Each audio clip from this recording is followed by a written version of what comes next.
आपण बघताय एबीपी माझा आणि नुकतीच एक बैठक देवेंद्र फडणवीस आणि एकनाथ शिंदे यांच्यामध्ये वर्षा निवासस्थानी पार पडलेली आहे आणि त्या बैठकीत नेमकं काय घडलं इनसाइड स्टोरी एबीपी माझाच्या हाती लागली आहे। कोणकोणते मुद्दे समोर आले आहेत तर मुख्यमंत्री आणि उपमुख्यमंत्र्यांसोबत काही मंत्र्यांचा शपथविधी व्हायला हवा अशी आग्रही मागणी एकनाथ शिंदेंनी समोर ठेवल्याचं समजतंय।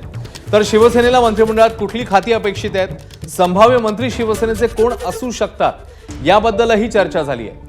या सगळ्या संदर्भात आपण वरिष्ठांशी चर्चा करू आणि कळवू असं मग देवेंद्र फडणवीस यांनी एकनाथ शिंदेंना म्हटलेलं आहे। तेव्हा या बैठकीमधली ही माहिती आता समोर येते। अक्षय भाटकर आपल्याला पुन्हा एकदा ताजे अपडेट देतील। अक्षय, या मुद्द्यांवर आणखी काय तपशील समोर येतोय आता?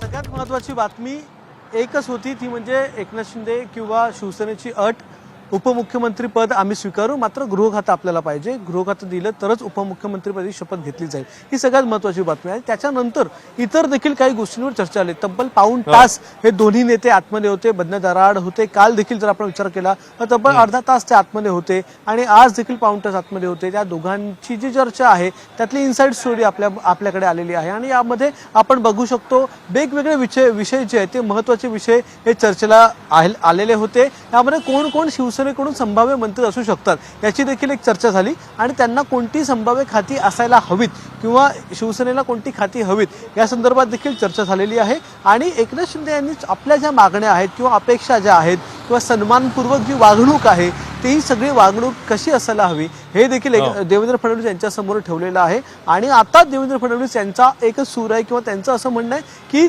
या सगळ्या तुमच्या ज्या मागण्या आहेत, इव्हन गृहखात्याची मागणी जी आहे, उपमुख्यमंत्री पदाची जी ऑफर आहे, या सगळ्या संदर्भात पक्षश्रेष्ठींशी मला बोलावं लागेल आणि एकदा दिल्लीतल्या पक्षश्रेष्ठींशी बोलल्याच्या नंतर जर त्या ठिकाणी त्यांनी जर होकार दिला तर मात्र तुमच्या सगळ्या मागण्या ज्या त्या आपण मान्य करू आणि आपण पुढे प्रोसेस करू कोण कोण मंत्रीपद कोणाकोणाला जाणार ते। मात्र सध्या तरी ही जी चर्चा आहे ती अर्धवट आहे असं आपल्याला बोलावं लागेल, कारण की एकनाथ शिंदे यांनी आपल्या मागण्या ठेवलेल्या आहेत। आता देवेंद्र फडणवीस हे काय निर्णय घेतात, ॲज अ मुख्यमंत्री म्हणून देखील त्यांना काही स्वतःकडे खाती ठेवायची आहेत। गृहखातं त्यांच्याकडे आधीपासून होतं गेल्या वेळीच्या 2014 ते 2019 मध्ये, त्यामुळे ते देखील ते सोडतात का आणि पक्षश्रेष्ठी आता एकनाथ शिंदे यांच्या मागण्यांच्या संदर्भात अपेक्षांच्या संदर्भात काय निर्णय घेतात हे आपल्याला आज रात्रीपर्यंत कळेल। मात्र त्यासाठी रात्रीपर्यंत आपल्याला निर्णय समोर येणं अपेक्षित आहे। अपेक्षा करूया की लवकरात लवकर स्पष्टता येईल या सगळ्यावर। अक्षय, धन्यवाद या सगळ्या सविस्तर माहितीबद्दल।